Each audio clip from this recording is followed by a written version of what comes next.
Bonjour camarades, j'ai décidé d'enregistrer la 12e vidéo sur la situation en Stef Logistique Vitry-sur-Seine parce que malgré petite pression médiatique, l'article dans le site internet Révolution Permanente et dans le journal Lutte ouvrière et la plus importante, les communiqués de presse et tracts produits par le CGT Vitry-sur-Seine n'a rien qui est changé. Souvent, la direction ou les managers rapprochent moi que je connais pas les grammaires françaises, que mon syntaxe ou vocabulaire n'est pas très bien, mais quand même, je sais lire en langue française. Et ici, c'est écrire noir sur blanc.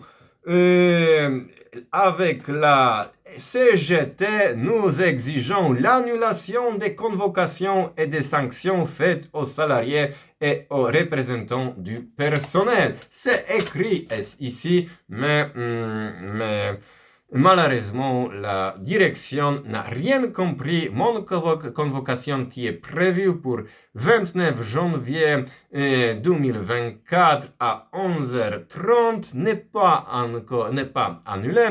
Nous sommes aujourd'hui 18 janvier. Ça veut dire que jusqu'à 29 janvier, il y a encore 11 jours. Et je pense que maintenant, faut un peu accélérer.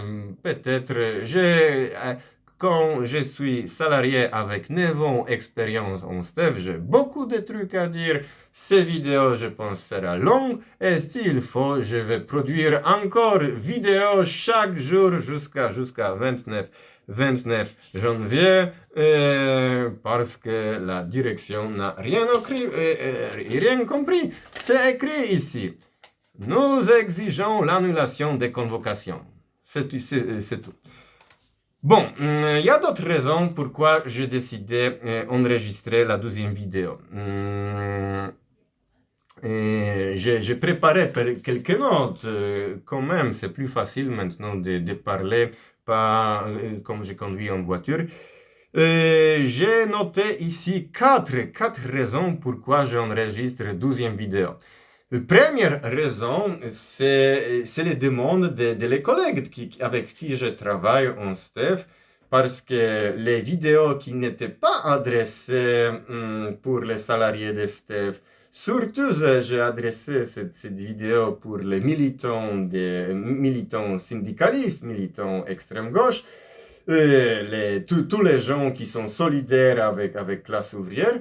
Mais je suis content qu'il y a quelques gens dans mon boîte regardaient cette vidéo et quelques gens, je ne vais pas dire que tout le monde, mais il y avait quelques qui sont d'accord avec moi, qui me disaient que j'ai bien fait, que les trucs que j'ai dit, c'est 100%, qu'ils sont 100% d'accord avec moi. Et ils me demandaient, est-ce que c'est possible que je fasse 12e vidéo et d'autres vidéos en langue française parce que malheureusement, ils ne comprennent pas la langue polonaise. Oui, c'est possible. C'est pas mon but parce que mon objectif, ces chaînes est adressée pour les gens en Pologne. J'espère que mon avenir politique sera en Pologne. On va construire là-bas les forts mouvements communistes. Et voilà, mais ça c'est un peu d'autre sujet. Mais que demande le peuple? Si le peuple demande que je fasse une 12e vidéo, aucun problème. Surtout dans les situations que la direction n'écoute pas. Bon, ça c'est la première raison. Deuxième raison, c'est le monsieur directeur. C'est le monsieur directeur qui a signé mon convocation. Monsieur Cyril Garcia, bonjour monsieur, qui m'a fait les grands discours pendant, je sais pas, 20 minutes et il m'a expliqué comment ça marche, le monde des entreprises, pourquoi on ne peut pas embaucher les intérimaires et beaucoup de trucs pareils. Mais la plus importante truc que monsieur le directeur a dit, c'est dans les entreprises, pendant le temps de travail, t'as pas le droit de parler blablabla. Ça, comme ça, j'ai compris, ok. Pendant le temps si pendant le temps de travail, j'ai pas le droit de parler, je veux parler dehors mon temps de travail. Maintenant, je travaille pas, je suis libre, je veux dire que ce que je veux. Moi, je suis contre cette ambiance totalitaire que j'ai pas le droit de parler, surtout dans la France et l'Union européenne qui tout le temps répète que la France, l'Europe, c'est les patries de démocratie, patrie de liberté de parole, patrie de droits des ouvrières. Et après, ça suffit que vous n'êtes pas d'accord avec quelque chose, que vous faites les grèves, et après, la direction vous dit, ici, il n'y a pas liberté de parole, ici, il n'y a pas de démocratie. C'est ça le mot. Il n'y a pas de démocratie, il y a les hiérarchies, et je dois écouter. Bon, comme ça, je vais dire quelques trucs, parce que tout ce discours, les 20 minutes de monsieur Garcia, c'était explication comment marche le monde entreprise en France. Voilà, on peut discuter sur ça. C'est ça qui est le sujet de cette vidéo. Et monsieur, j'espère que vous regardez jusqu'à la fin parce que je pense que la STEF dans votre direction n'est pas exactement correcte avec les règles d'entreprise qui doivent fonctionner ici. Bon, mais la troisième raison pourquoi j'enregistre cette vidéo, c'est la situation qui s'est passée hier. Comme je dis, nous sommes aujourd'hui... Attendez... non, aujourd'hui, je pense qu'on est 19. On est 19 janvier. Hier, c'était 18 janvier. Et avant-hier, c'était 17 janvier. Un peu mathématique. Mais 17 janvier, ça passait quelque chose de très important pour le monde logistique. Comme vous peut-être savez, les préfets de l'Île-de-France ou région parisienne, ou je ne sais pas qui, mais quelqu'un important a décidé que à cause de situations, à cause de météo, à cause de neige et le froid et verglas, les camions dans les régions parisiennes vont être interdits. Interdits, je pense, à partir de 17 janvier, je ne sais pas, 20h ou 21h. Vous pouvez vérifier les informations, mais la plus importante information, c'est qu'à 18 janvier, il n'y avait pas les camions en Île-de-France. Il n'y a pas logistique sans camion. Et voilà, pour moi, c'est quelque chose de vraiment drôle. Moi, je viens de la Pologne, et la Pologne, c'est un pays avec beaucoup où le climat est pareil pour la France. Peut-être on a un peu l'hiver un peu plus dur qu'en France, mais ces différences ne sont pas la même. La Pologne, c'est un pays pauvre. Et la France, je ne sais pas, 5e, 6e ou 7e puissance économique mondiale, les grands France qui a ses colonies dans tous les océans du monde, et voilà, les puissances militaires, la plus grande puissance militaire de l'Europe, et blablabla. Bla.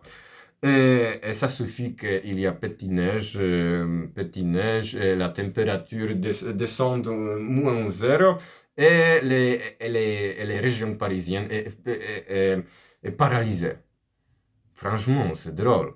Surtout dans le 21e siècle, avec toute cette puissance de l'humanité qu'on pense d'envoyer l'homme sur les planètes de Mars, et avec toute cette puissance technologique, ça suffit petit neige et la France est paralysée. Bien sûr, ce n'est pas la faute des neiges, c'est la faute des systèmes. Que dans le système capitaliste, le système néolibéral, parce qu'il existe les pays capitalistes qui gèrent quand même bien la situation avec neige.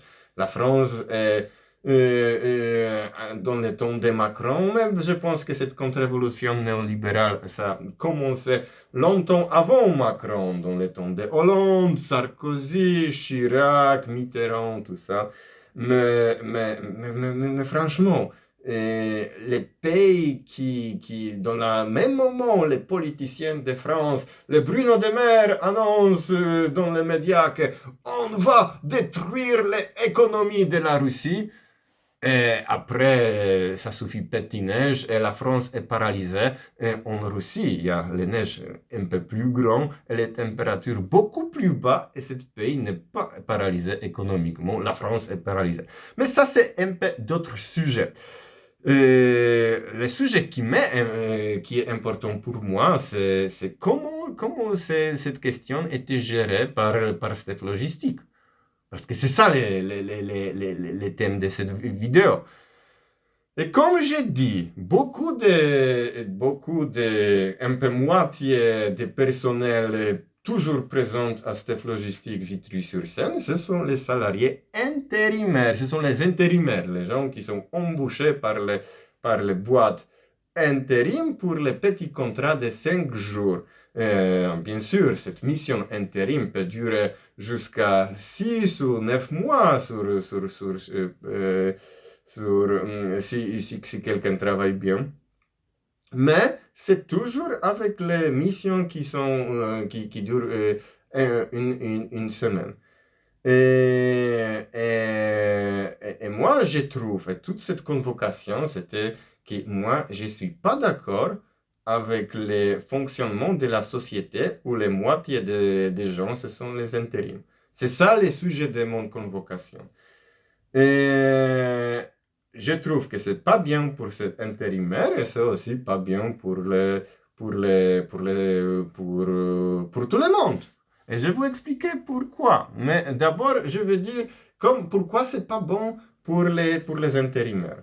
Notre responsable, mercredi, a annoncé, écoutez, demain, il n'y a pas camion, venez pas, venez pas. Et quelques intérimaires, ils se sont dit, bon, jeudi, tu travailles pas. Le jour lendemain, ils décident, écoute, demain, tu viens pas. Et tu peux rien prévoir.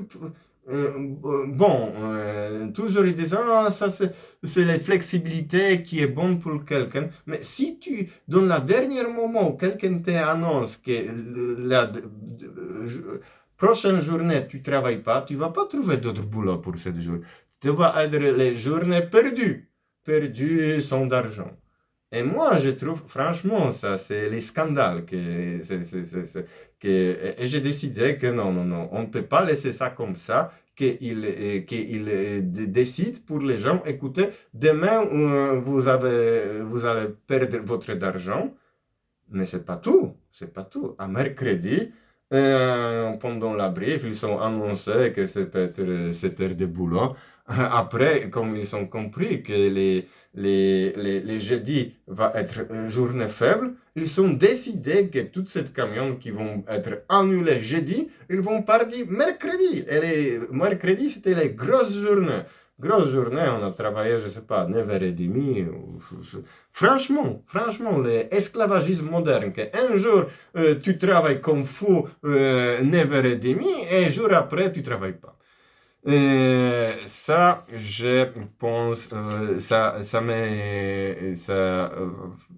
je parle ça que j'espère que si quelqu'un qui est en staff, en boîte intérim, elle voit les trucs comme ça, il va se révolter quand même parce que c'est pas mon problème, c'est votre problème.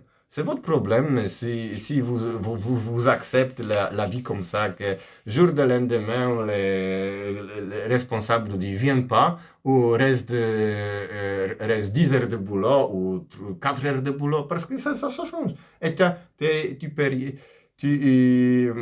ça, je pense que déjà, les gens connaissent ce problème et après discutent comment on règle ce problème. Et la quatrième raison, vous voyez, il y a beaucoup de raisons pour parler des situations en STEF, c'est je passe information pour les militants de gauche, extrême gauche, les gens qui se définissent comme communistes, marxistes ou les trucs comme ça.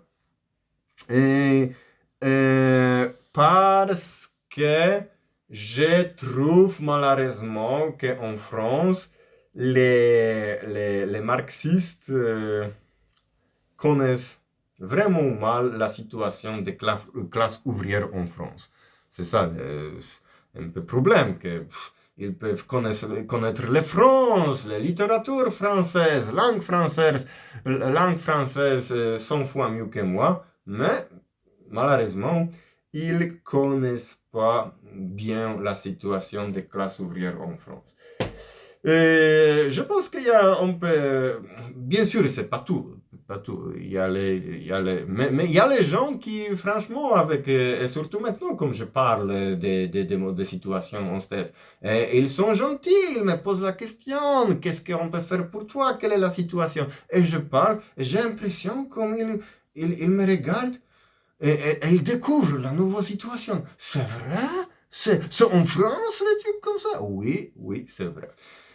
Bon, je pense qu'on peut mentionner ici les trois catégories, les gens d'extrême gauche en France qui ne connaissent pas les situations des classes ouvrières en France.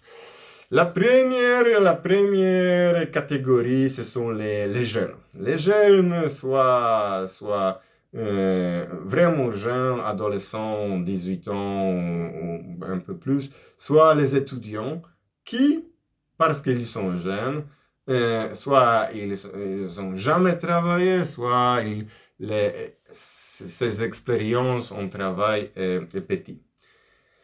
Deuxième catégorie, et cette deuxième catégorie, c'est les catégories que j'aime pas. Franchement, j'aime pas. Personnellement, j'aime pas. Ce sont les intellectuels. Intellectuels. Ah, c'est ma femme qui fait les cafés.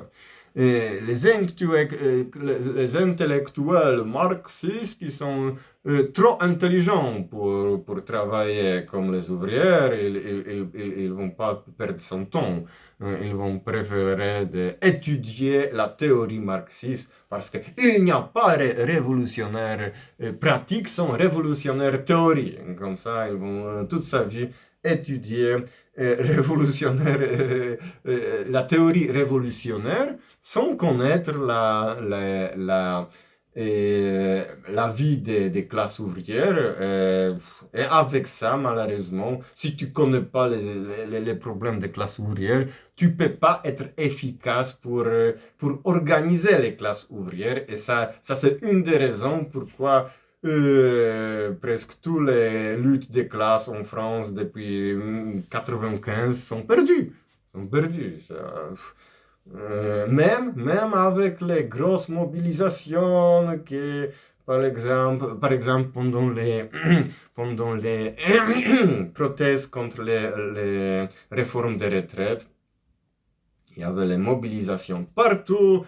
À Paris, il y avait les démonstrations pour 500 000 de gens, 600 000 de gens, même je pense, 1er mai, c'était beaucoup plus. En France, protestaient 4 millions, il y avait les grèves, tout ça, c'est perdu.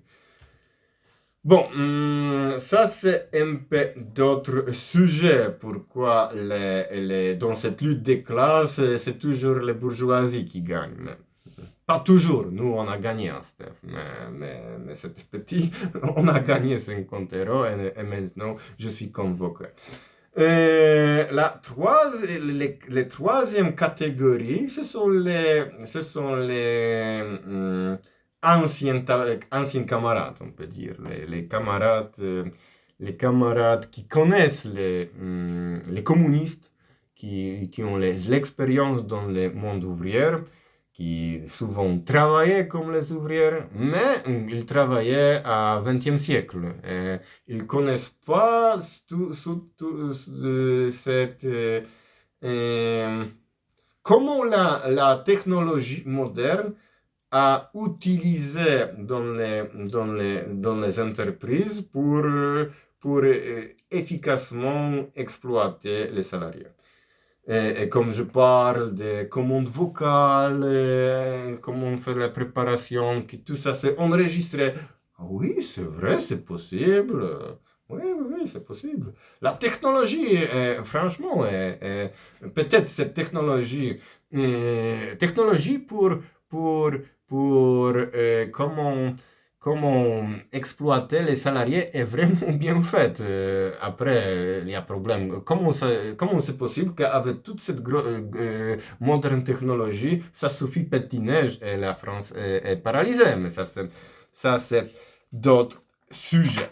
Bon, c'est 20 minutes d'introduction, 20 minutes d'introduction. Maintenant, je vais parler des sujets. Des sujets,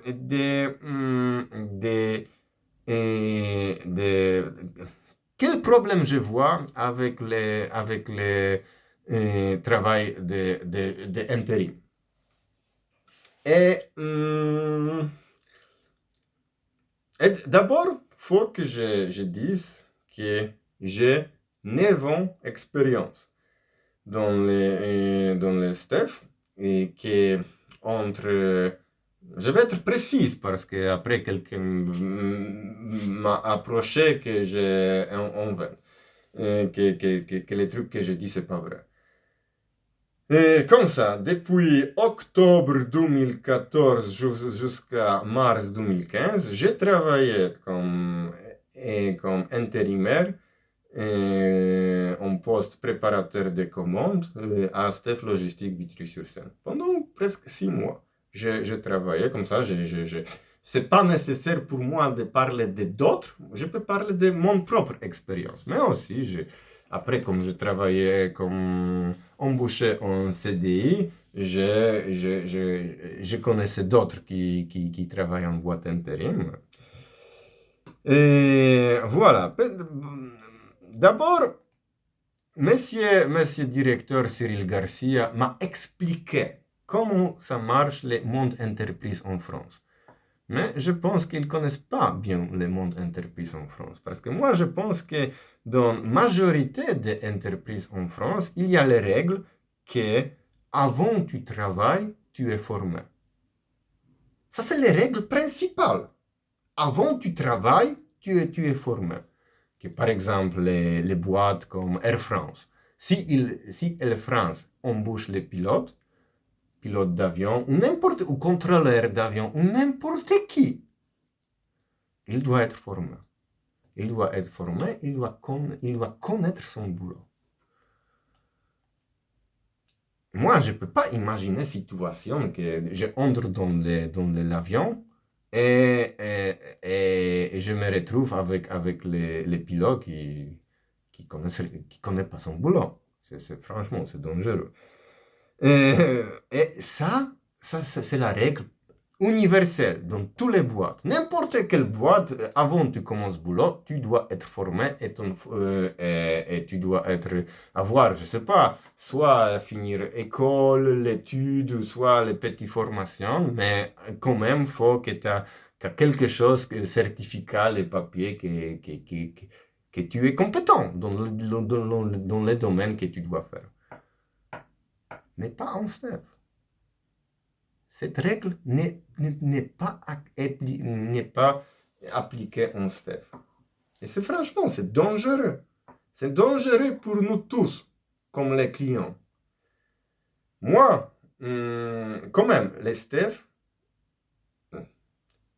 un truc que je veux dire avant, parce que je pense que ce n'est pas le problème des STEF. Je pense que dans toutes les boîtes logistiques, c'est le même problème. Et c'est encore pire si on pense que Parce que je ne peux pas imaginer que toutes les boîtes logistiques sont bien et il y a une seule qui est mauvaise, c'est la Steph. De toute façon, je connais les gens qui travaillaient dans d'autres boîtes logistiques. Souvent, cet intérimaire, il prend un contrat quelques mois en Steph. Après, un contrat à côté, c'est la Sofrilog. C'est le même truc. Steph Sofrilog, c'est comme ça.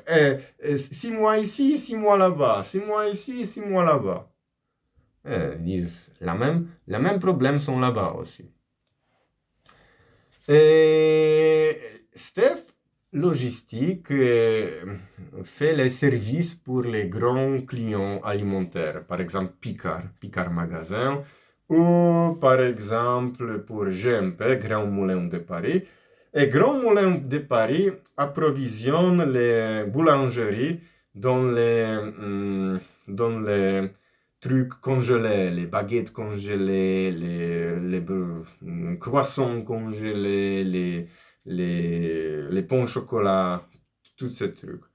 Je pense que chacun de vous, minimum une fois dans la vie, a mangé les baguettes, et les baguettes, majorité des boulangeries en France. Aujourd'hui, à 2024, oui, ce ne sont pas les vraies boulangeries qui produisent les trucs sur place, ce sont les boulangeries qui commandent les trucs congelés et après les travail des boulangers, c'est mettre les trucs congelés dans le four et comme ça vous avez votre baguette. Mais cette baguette vient de boîtes logistiques comme Steph. Comme ça, je pense que les problèmes que je vous parle concernent vous aussi, comme les clients. Et pour beaucoup de raisons, Steph est certifié. Il y a quelques certificats sur Steph. Et avec ça, avec ce certificat, les magasins, les chaînes de magasins comme Picard peuvent signer les contrats avec Steph. Parce qu'il a confiance que Steph, quand même, a respecté quelques règles. Mais comme quelqu'un... Je ne veux pas dire généralement que Steph ne respecte pas les règles, mais moi, je peux dire qu'avec mon cas, il ne respecte pas les règles. Que moi, je travaillais 6 mois en Steph, sans aucune formation alimentaire. Ça s'appelle formation hygiène. Et c'est obligatoire. C'est obligatoire. Si tu travailles avec alimentaire, tu dois d'abord être formé, tu dois d'abord faire les formations hygiène. Tu dois quand même... ça, c'est le premier truc. Il y a les d'autres formations. Mais d'autres formations, vous pouvez dire, on s'en fout, parce que ce sont les formations qui concernent les sécurités de travail ou sécurité des travailleurs. Par exemple, les formations d'incendie, les formations... Il y a quelques formations, et comme je signe CDI, toute année ou tous les 12 ans, j'ai formation hygiène que j'ai déjà fait, je ne sais pas, 5 fois ou 10 fois. C'est toujours... et les autres, chaque salarié de Steph peut vous confirmer qu'on fait cette formation, et c'est bien qu'on a fait la formation, mais la question est, pourquoi les intérimaires qui sont sur place, ils ne font pas cette formation? Et moi, je pense que normalement, si demain l'inspection du travail va en Steph et va demander on va voir tous les salariés intérimaires ici. Et après, est-ce que tu peux me montrer ton certificat de formation hygiène? Est-ce que tu fais? Non, je ne faisais pas. Est-ce que les Steph ou ton boîte intérim te fournit ton formation? Non, ils ne sont pas fournis. Déjà, ça pose la question. Comment c'est possible que quelqu'un peut travailler avec alimentaire et connaître rien sur les questions d'hygiène? Après, vous pouvez poser la question. Quels sont les problèmes?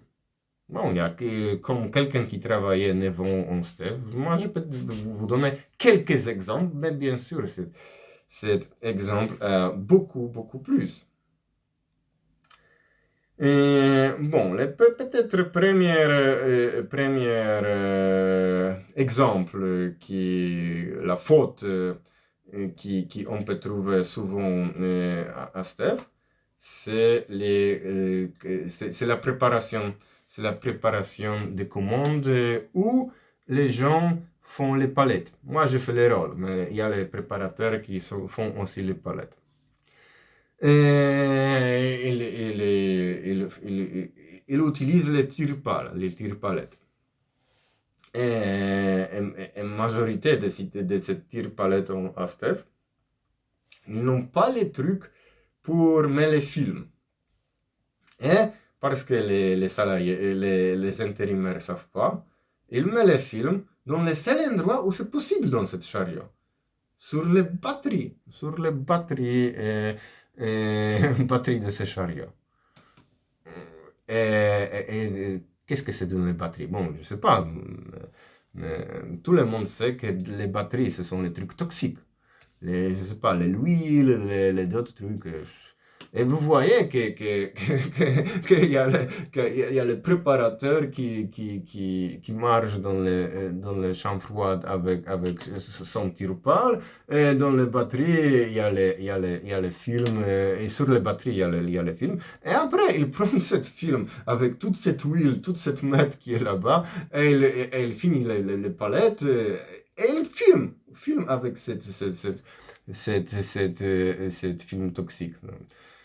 Euh, Vous voyez, et après, c'est ce truc, vous mangez. Bon, c'est dans les cartons. Les cartons sont toujours déchirés, mouillés, voilà. Euh, Ça, c'est les exemples la plus classiques. Comment, quelles peuvent être les conséquences si tu embauches quelqu'un qui... Il ne sait même pas qu'il fait quelque chose de mauvais parce que c'est pas son faute. Les gens lui... Normalement, tu dois d'abord expliquer les règles et après quelqu'un travaille. À Steph, il n'y a pas ça. À Steph, il y a... ça, c'est... il perd pas le temps et il perd pas d'argent pour former les gens. Parce que déjà, il y a les règles, c'est pas les règles officielles, mais les règles que vous demandez n'importe quel manager à Steph et il vous confirme que c'est comme ça. Que si vous prenez 5 mecs, après un mois, il reste une sur 5.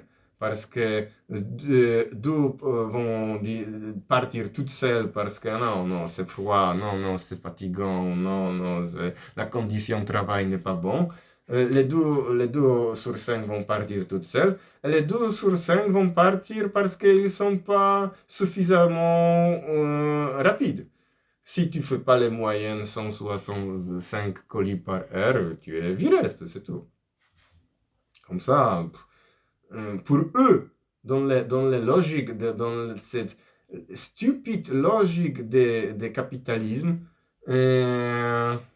où la seule raison pourquoi tu organises les activités économiques, c'est le profit, c'est d'argent.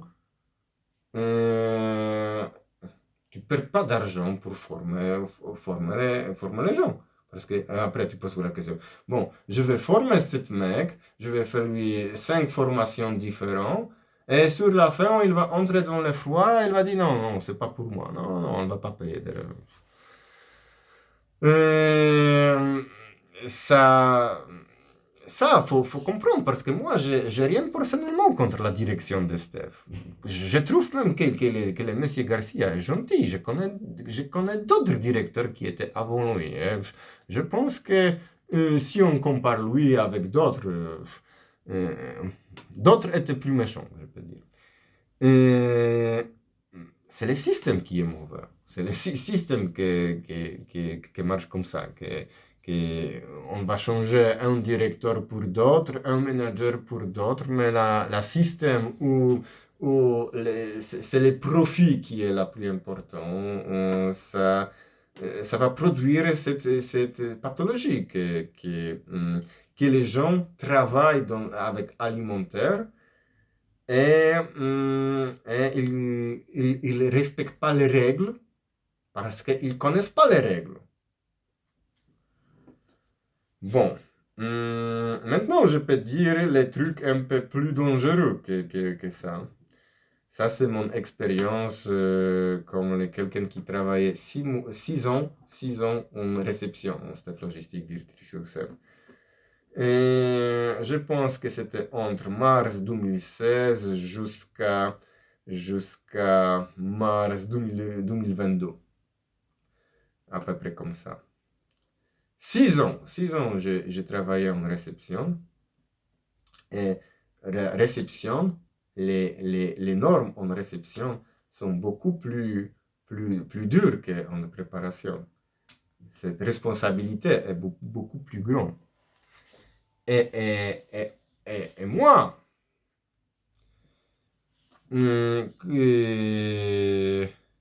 bien sûr, je pense que tout ce système avec intérimaire est mauvais, mais quand même, on peut... Il y a les intérimaires qui ne sont pas formés, comme moi par exemple. Je n'étais pas formé en hygiène, mais quand même, je ne faisais pas les bêtises parce que... mais à réception, c'est d'autres choses. La réception, la responsabilité est énorme. Surtout si on travaille pour Picard, qui a les produits qui viennent dans tout le monde. Et ce sont les produits souvent exotiques. Les viandes ou les poissons ou je ne sais pas quoi qui viennent d'Asie sud-ouest ou Amérique du Sud ou Afrique.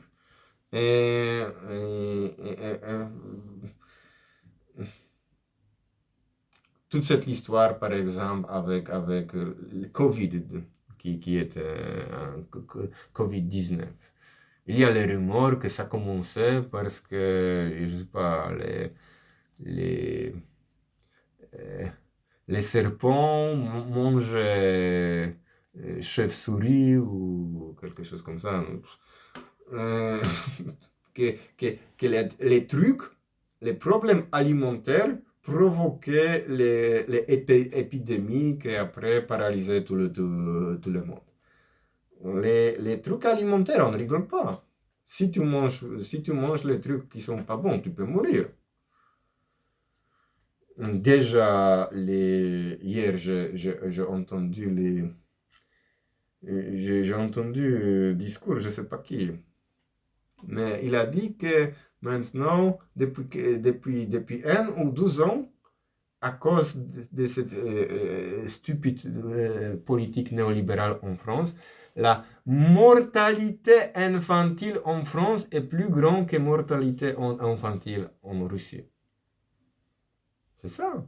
C'est ça. Si vous organisez société d'une façon débile, si les règles alimentaires ne sont pas respectées, et comme j'ai dit, les règles ne sont pas respectées, après il y a les problèmes. Bon, quels sont les problèmes en réception? Déjà, les travail en réception, il y a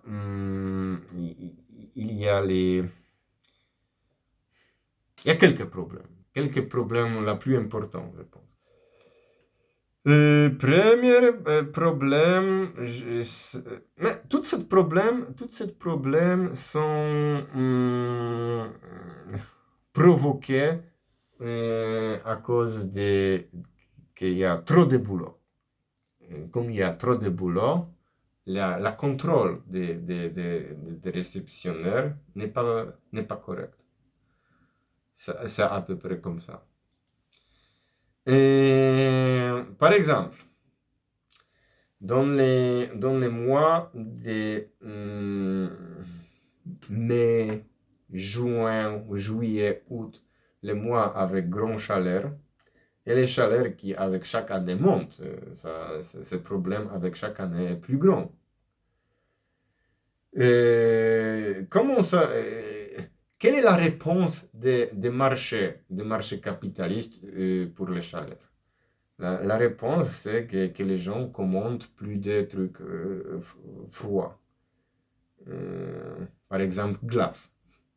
Il y a plus, si les températures montent jusqu'à 30 ou 35 degrés, à Steph, vous pouvez voir les camions, après camions, camions, camions, camions, camions, et tous les camions sont fournis de glace. Et voilà, c'est normal dans cette logique. Le problème est que la quai où on réceptionne ce produit n'est pas, n'est pas, euh, n'est pas solide. La température là-bas, normalement, dans les règles alimentaires, il faut que si vous approvisionnez, si vous déchargez les camions où la température doit être moins 18, et les palettes vont aller dans les chambres froides où est moins 18 ou moins 25, vous pouvez laisser les palettes sur les quais où est 0 ou 1 degré pendant 30 minutes. Que vous n'êtes pas obligé de décharger les trucs dans le froid, extrême froid. Nous, à Step Logistique Vitry-sur-Seine, il y a les très, très, très petites plateformes pour décharger les camions. Les très petites plateformes pour décharger les camions qui n'est pas bien faite pour garder le froid pendant les chaleurs. On a les températures là-bas, on voit quelle est la température. Dans les mois de grosses chaleurs, sur laquelle il y a 10 degrés, 11 degrés, 12 degrés, 13 degrés, c'est comme ça. C'est la France, les puissances technologiques, mais pas capables de faire les plateformes pour décharger les camions dans de bonnes températures. Et là, bon, mais on peut comprendre, bon, si la température dehors c'est 35 degrés, les températures sur les quais montent. Mais normalement, quelle doit être réponse de la société? Qui est la réponse des sociétés? Écoutez, maintenant c'est le problème, maintenant on va décharger moins de camions. Moins de camions, parce que s'il y a moins de camions, quand même, on peut faire ça avec les règles alimentaires. Que même si les palettes vont rester sur la quai quelques minutes dans les températures 13 degrés, c'est pas grave. Parce que tout de suite, elle va être contrôlée, étiquetée et envoyée dans les chambres froides. Mais dans les sociétés capitalistes, dans le monde entreprise où le Messi Garcia m'a expliqué, ça marche autrement. Dans le monde capitaliste, s'il y a les températures sur la quai est plus grand, il y a beaucoup plus de camions. C'est ça. Et après,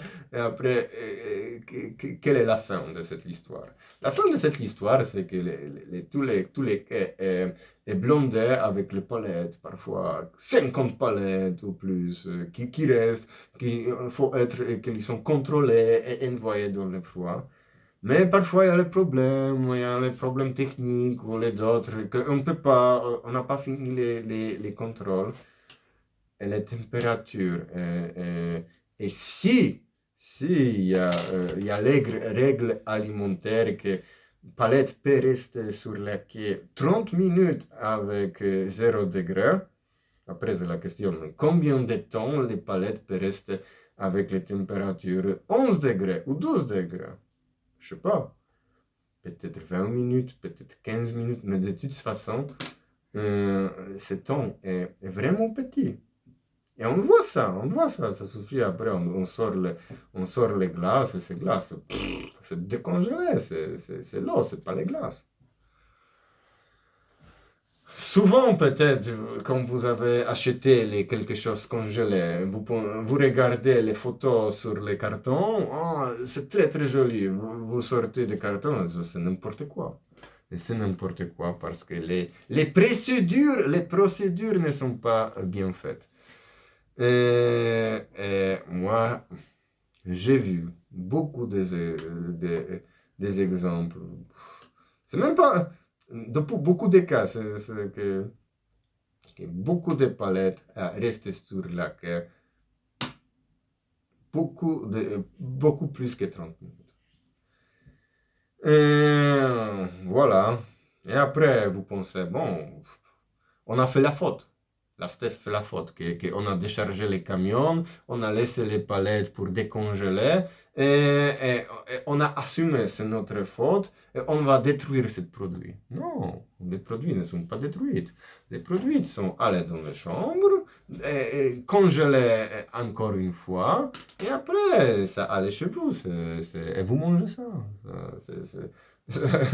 Et bon appétit, monsieur. Bon appétit tout le monde. Que vous mangez les viandes qui étaient décongelées à Steph et congelées. Et vous mangez les glaces qui étaient décongelées avec toutes les glaces, avec les trucs de l'œuf qui est là-bas, avec salmonella, avec toutes ces bactéries, les virus qui sont microbes. Ça, et ça, c'est même les problèmes qui ne concernent pas que les intérimaires. Parce que même les salariés de STF, on se dit, ils ne peuvent pas gérer, ils ne peuvent pas travailler dans les conditions comme ça, que normalement, par exemple, je ne sais pas, comme moi j'ai travaillé, je travaillais à réception, on a fait entre 400 et 800 palettes par jour, parfois plus. Mais si on a fait plus, d'habitude, c'était les palettes faciles, ou les contrôles, par exemple, pendant quelques mois, on a déchargé les camions de Lidl, mais ça, c'était facile, que tous les 33 palettes, c'était la même. C'est le même produit, les palettes étaient bien faites. Bon, ça, on peut faire beaucoup de palettes comme ça. Mais pour d'autres magasins, d'habitude, dans les camions, vous avez beaucoup de palettes différentes. Et les réceptions de ça prennent du temps. Et,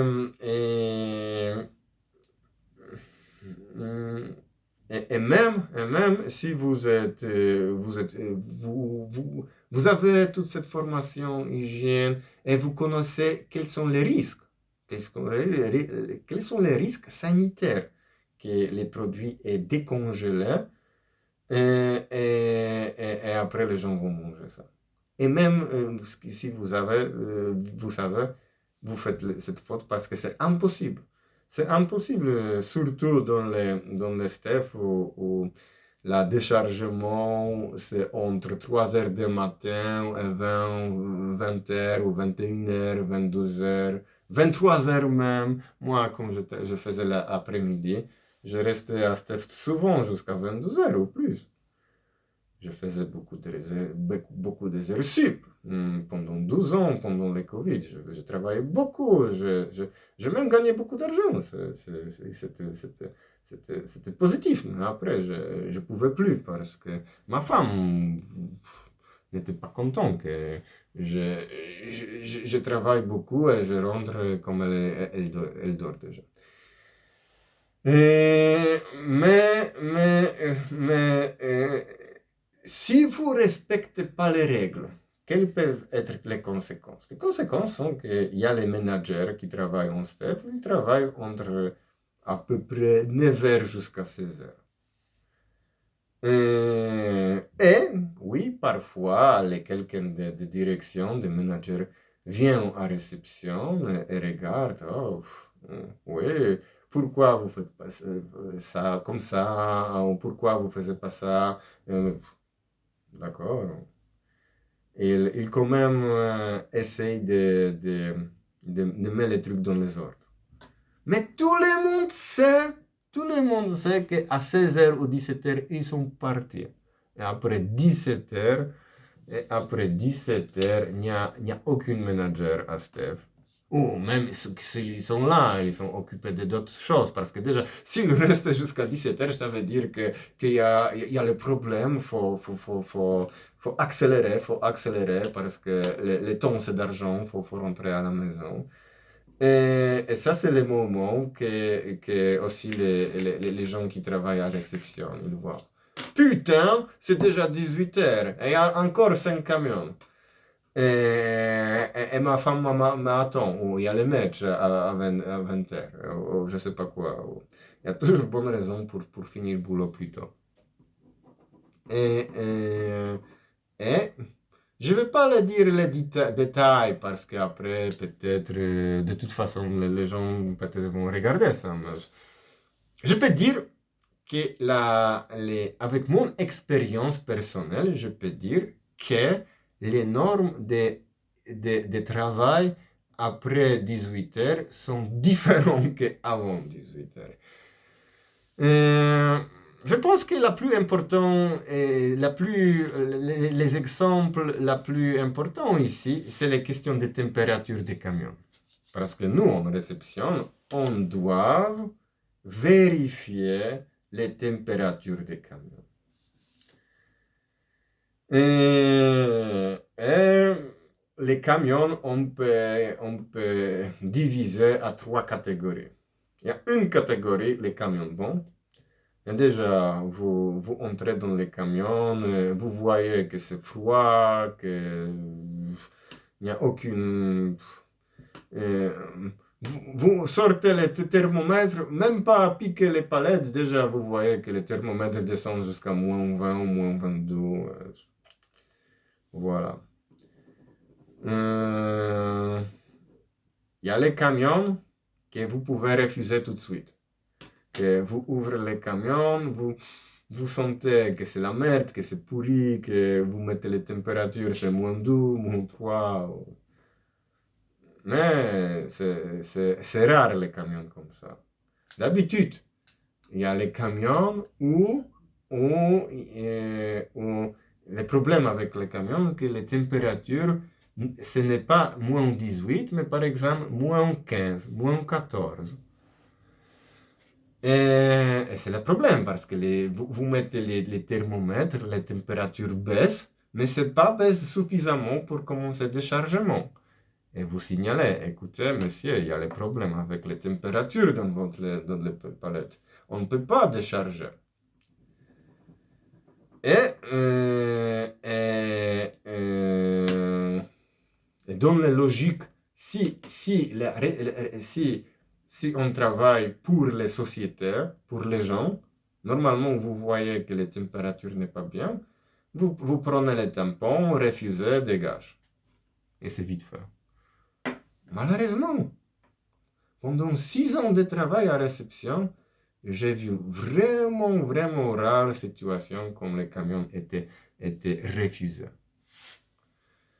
Parce que ça veut dire quoi refuser les camions? Ça veut dire que les marchandises dans ce camion vont être détruites. Et vous pouvez faire les calculs. Combien ça coûte les marchandises dans les camions? Dans les camions, il y a 33 palettes. 33 palettes, une palette, ça dépend des marchandises. Mais par exemple, il y avait les trucs de Picard, vraiment, vraiment cher, un palette, ça peut coûter même 10 000 euros. Un palette. Et après, vous multipliez ça par 33. Bon, je pense que d'habitude, les marchandises qu'on décharge à Steph, c'est entre 50 000 jusqu'à 200 000 chaque camion. C'est minimum 50 000 euros pour un camion. Ça dépend de quoi on décharge. Mais ce sont des argent énormes quand même. Surtout l'argent énorme, sinon on devait faire la grève 3 jours pour gagner 50 euros. Et nous on parle un camion, on a d'argent comme ça. Et quoi? Et après, je ne sais pas combien de fois j'étais dans la situation. J'ai mis le thermomètre, la température montre -12, -13. Je signale à mon responsable que les camions n'est pas bon et il faut refuser les camions. Et malheureusement, le camion n'est pas refusé. Après, il y a les camions reviennent en parking, on appelle les experts, et les experts arrivent après 3 4 heures, et la contrôle, ils doivent contrôler chaque palette, palette après palette, palette après palette. Et c'est toujours le même truc. C'est toujours le même truc que les experts sont payés par je sais pas qui, mais ils refusent peut-être 3 4 palettes, 3 4 palettes ils vont refuser, et les autres vont dire c'est bon, c'est bon. Et toi, tu es idiot. Tu signalais que les températures n'est pas bon, mais nous, on est les experts certifiés et on voit que les palettes sont bonnes.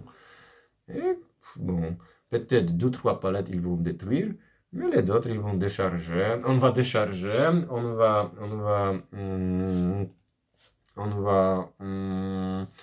et ça va aller dans le stock, après ça va aller dans les magasins, après ça va aller dans votre cuisine, votre repas, dans votre table, dans votre bouche. Oui, ça. C'est ça, dans mais comme. C'est toujours comme ça que quand vous commencez à travailler à réception, pendant les premiers quelques mois, vous écoutez toutes ces règles et vous appliquez cette règle. Et après, tu vois que les gens n'aiment pas comme tu appliques la règle. Parce que, par exemple, on imagine la situation. On a quelque chose d'important à 20 heures, je ne sais pas, la match de Paris Saint-Germain ou la match de France ou je ne sais pas quoi. Et on prend les camions à 17 heures, on voit les températures moins 14. Et ça veut dire quoi? Qu'on va appeler les experts, ils vont venir à 20 heures, on va rester à Steve jusqu'à minuit. On va refuser les camions. Mais on ne peut pas refuser les camions parce que ce sont les pertes d'argent. Nous, on est là pour décharger. On décharge, c'est comme ça. On décharge, même les produits décongelés, on décharge. C'est ça, ça c'est les. Bon, ça c'est un peu d'autres sujets, comment ça marche, mais quand même, avec toute cette pression d'argent, les règles ne sont pas appliquées. Et surtout, les règles ne sont pas appliquées sur laquelle vous pouvez trouver les intérimaires. Quels sont les dangers avec les intérimaires qui travaillent en réception? Il y a toujours minimum 20% les gens qui travaillent en réception qui sont les intérimaires. Bon, il y avait les attentats terroristes à Nice, je sais pas, en 2016 je pense, 2016 ou 2017, que le mec a pris les camions frigorifiques il a pris. Et là, après, dans les rues, il a tué, je sais pas, 50 gens ou plus. Et,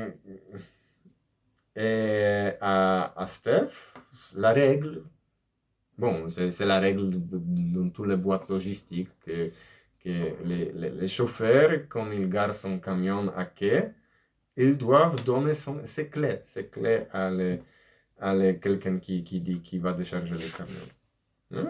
Bon, les intérêts, comme ça, c'est comme ça vous allez dans les boîtes intérim, vous signez contrat avec boîte intérim, jour après, vous êtes en staff, vous travaillez en réception, et vous allez dans les camions et les chauffeurs vous donnent les clés dans votre camion, dans sa camion. Comme ça. N'importe qui peut avoir légalement les clés des camions. Bon, majorité des gens, ils prennent ces clés et ramènent. Mais on peut imaginer aussi la situation que si on parle les attentats, des vigilances, des vigilances, attentats terroristes, qu'il existe les grands risques, qu'on doit se protéger parce que, franchement, ça, n'importe qui peut aller dans le STEF, prendre les clés des camions, et avec cette camion, tuer, massacrer les gens. Soit massacrer les gens qui sont sur le parking de STEF, il y a toujours les gens là-bas, soit sortir de STEF et aller massacrer les gens à Paris. Et ce sont les règles, les petits détails comme ça qui expliquent pourquoi les travail avec les gens d'intérim est mauvais. Est mauvais. Bon. Et déjà, si je peux imaginer que peut-être parfois il faut embaucher quelqu'un de boîte intérim, mais pas dans cette façon qu'on est Steph. Que si vous avez besoin de quelqu'un, je sais pas, plombier par exemple, et vous voulez prendre le plombier par les boîtes intérim. Et vous savez que ce plombier qui était ramené par les boîtes intérim est formé. Bon, c'est toujours pour moi le problème que le travail intérim n'est pas correct, mais quand même, il n'y a pas ce problème avec formation. À Steve, il y a les problèmes, il y a les deux problèmes. Il y a le problème que déjà, je trouve que possibilité de virer quelqu'un jour de lendemain ou décider, écoute, demain tu viens pas parce qu'il y a la neige, tu viens pas. C'est déjà scandaleux, mais aussi les trucs que les gens ne sont pas formés. Ça aussi peut. Moi, j'espère que peut-être s'ils vont regarder cette vidéo, ils disent oh, t'as menti, t'as menti, t'as menti. Mais s'ils décident que les, les semaines prochaines, tous les intérimaires à boîte vont être formés pour régler ce problème, ça va être bien bonne chose quand même. Peut-être ils vont être fâchés parce que pour organiser formation, Steph doit payer, mais quand même, ça va être mieux pour tout le monde, surtout pour les salariés, parce que aussi, si pendant 6 ans, comme je travaillais comme réceptionnaire à Steph Vitry, comme je dis, c'est la plateforme pour déchargement les camions est vraiment petit, vraiment petit. Et nous, on manipule là-bas les chariots. Dans les petits. Normalement, si vous prenez même les affiches à Steph, vous pouvez trouver que vous avez tire-pale. Normalement, il faut que vous êtes autour de vous, 12 mètres de chaque côté, il faut qu'il est libre. 12 mètres. Il n'y a pas si vous avez tire-pale, d'autres tire-pales peuvent être maximum, faut qu'il est éloigné minimum 2 mètres de vous. À réception, à Vitry, c'est pas ça. À réception, tous les tire-pales sont à côté, tout le temps, vous pouvez même pas. S'il y a beaucoup de camions et beaucoup de boulot, beaucoup de gens sur les quais et beaucoup de palettes et beaucoup de chariots, moi, je m'en fous des marchandises que je décharge. Moi, la truc qui est la plus importante pour moi, c'est mon santé. Je regarde, et surtout je regarde l'intérimaire. Déjà, j'avais quelques accidents. J'avais un accident de travail qui était déclaré en 2017. Mais j'avais beaucoup d'accidents qui n'étaient pas déclarés. petits accidents comme ça. Quelqu'un m'a tapé avec ta palette ou beaucoup, beaucoup. Et c'est pas les, et si, et surtout après un accident de travail, quand vous travaillez, et il y a beaucoup de gens sur la quai avec beaucoup de chariots, vous concentrez surtout de votre santé pour les contrôles de marchandises. Bon, comme vous voyez, je peux parler par je n'ai même pas commencé les autres sujets intéressants, mais c'est déjà 1h05. 1h05, comme j'ai déjà, j'ai dit bonjour à tous les gens de Vitry. J'espère que la vidéo que je fais aujourd'hui vous plaît. N'hésitez pas à me donner les commentaires, comme je serai en chambre froide. Qu'est-ce que vous pensez de ça? Aussi, si vous avez d'autres idées de quoi faut parler, n'hésitez pas. Et de toute façon, jusqu'à le moment comme la direction ne veut pas compris. Ah, peut-être je vais lire les tracts de Steph, les tracts de Vitry, de CGT. 15 janvier, CGT, Union locale Vitry-sur-Seine. À la Steph Logistique de Vitry-sur-Seine, après la grève, la direction se venge des grévistes. Nous ne nous laisserons pas faire. En novembre 2023, face au manque de reconnaissance de notre travail et une mauvaise ambiance créée par la direction de la Steph, en tentant de diviser les salariés, nous nous sommes organisés et avons fait la grève pendant 3 jours pour obtenir 30 € d'augmentation et une revalorisation de notre prime de poids de 20 €. C'est grâce à notre mobilisation et notre solidarité que nous avons pu gagner ces avancées. Aujourd'hui, comme nous pouvions nous y attendre, la direction veut se venger des grévistes.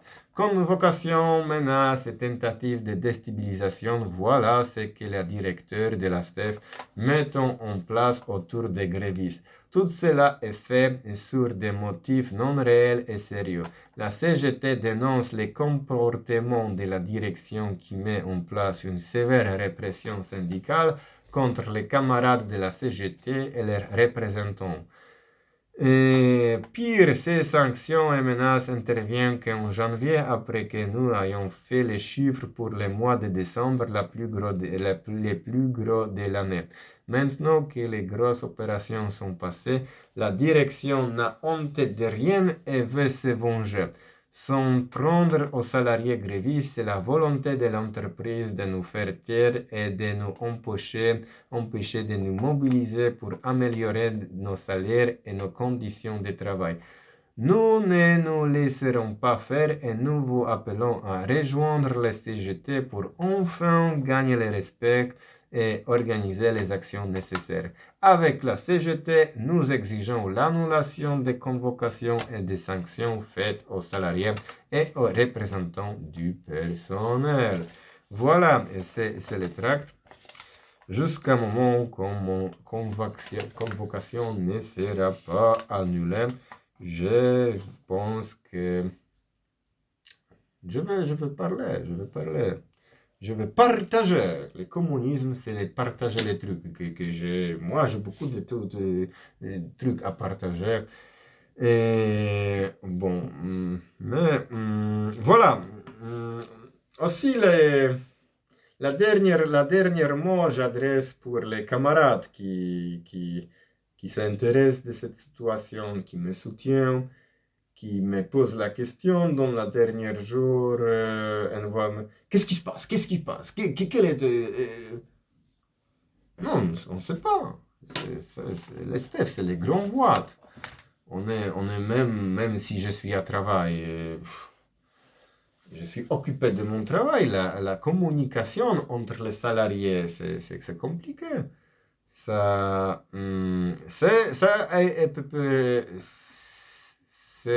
c'est à peu près la raison pourquoi j'ai décidé de faire cette vidéo. Parce que moi, j'ai cru que après cette tract, bon, quand même, ils vont se pas, la direction va quand même, il ne se veut pas ridiculiser. Parce que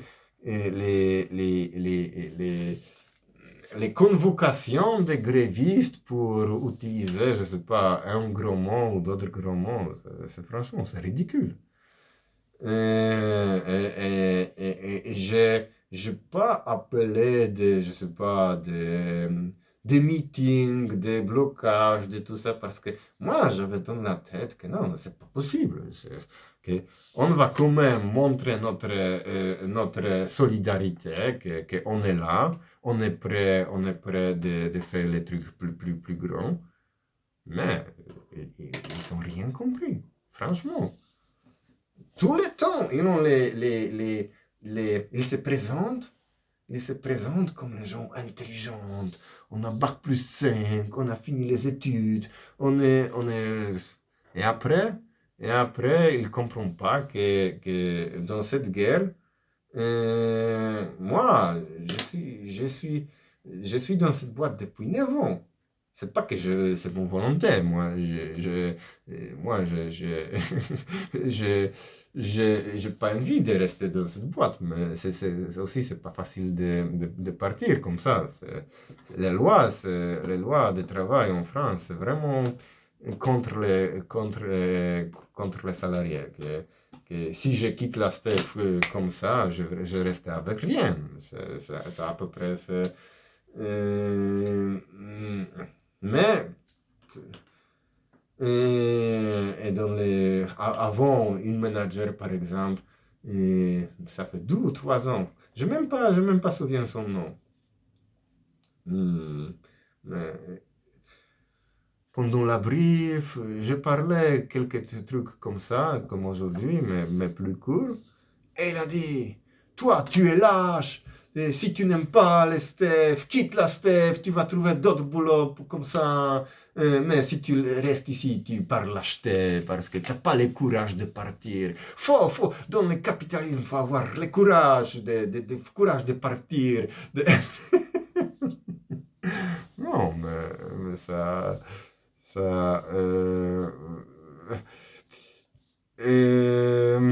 de toute façon, moi, si ils font cette campagne de convocation des grévistes, euh, euh, comme moi, je quitte la STEF, je vais être content, franchement. Comme j'étais jeune, et dans les livres de l'histoire du communisme, tous ces livres anticommunistes, ils toujours disent ah, Union soviétique, c'était la merde. Ah, pourquoi c'était la merde? Parce que l'Union soviétique forçait les gens de travailler dans le grand froid en Sibérie. Un travail physique dans le grand froid. Mais putain, c'est ma vie. C'est ma vie. Je ne suis pas prisonnier de Goulag, mais je suis obligé de travailler physiquement dans le grand froid. Bon, les Goulag modernes, on peut dire. Bon, c'est fini. C'est fini. Et comme ça, les gens qui veulent me soutenir, jusqu'à maintenant, il n'y a rien qui a changé. Appelez si vous pouvez, partagez les informations. Si vous trouvez que les extraits de mon vidéo sont intéressants, vous pouvez prendre qu'est-ce que vous pouvez couper, publier à d'autres trucs. Si vous avez d'autres questions sur qu'est-ce qui se passe dans les logistiques en France, n'hésitez pas. Vous pouvez m'inviter pour faire interview, je suis prêt. Bien sûr, je ne donnais pas les garanties de parler avec vrai français. Mais quand même, les ouvrières comprennent ce que je veux dire et la majorité, je ne sais pas est-ce que majorité, mais les grands pas par des classes ouvrières en France, je n'ai pas dit classes ouvrières françaises, mais les classes ouvrières en France, c'est les classes ouvrières émigrées et on se comprend.